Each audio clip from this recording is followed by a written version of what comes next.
Hey everyone, and welcome to a brand new PILCast episode. In today's episode, you'll be hearing an interview from Monica Taylor at the PIL, who met with Rick Travis and Charlene Bunting from DHS's Customs and Border Protection.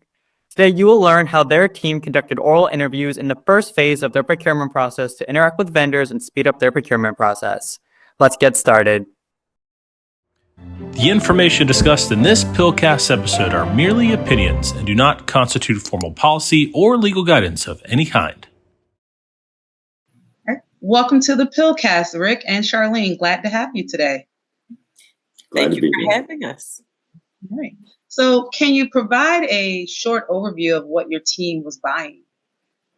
Yes, we procured professional support and consulting services for the Investment Analysis Office here at CBP.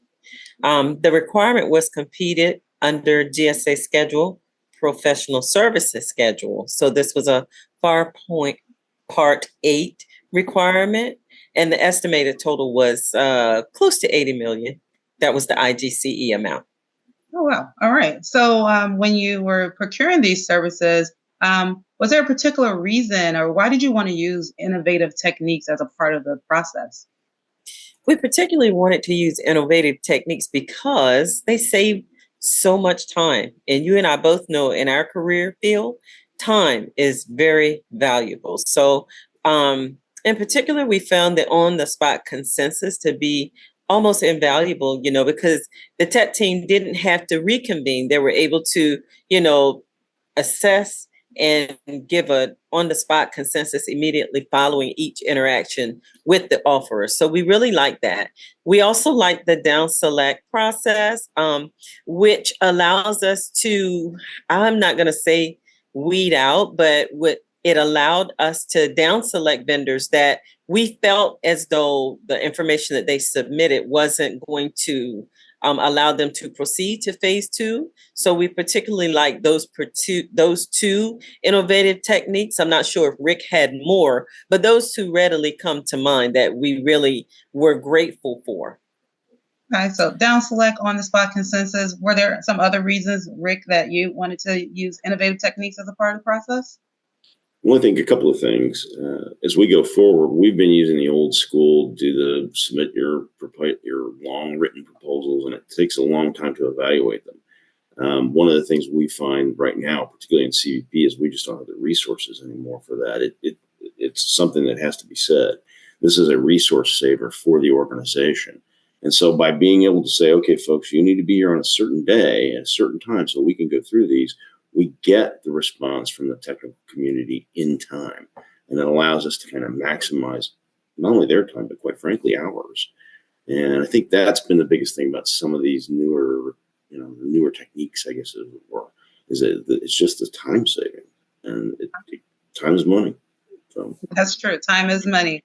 So kind of talking about, you've already shared some of the innovative techniques you use for this procurement and why. What was sort of your acquisition strategy for procuring the professional support services? I'll start, but I think because this has been Charlene's from the beginning, I think the issue is that when it comes to these particular services, they are feeding our upper management with data. And so one of the reasons we did it this way was we wanted to make sure they were invested in our process and how we do things. And I think that was the biggest driver for that, I think so too. Yeah. So in this particular case, you actually use oral presentations via phone interviews in phase 1. And so we typically don't see teams using orals in the first phase. Was there a particular thing or something that you found in your market research or your acquisition strategy that made you decide to conduct orals in phase 1? Well, I feel like our market research was, we did a pre-solicitation conference. We also did an RFI, and there were a few companies that responded, but I feel like overall, we wanted the opportunity to be able to interact with the offerers as well as read their corporate experience questionnaire that they submitted. So I feel like that was one of the biggest driving points of us using oral presentations, if you will, during the phase 1.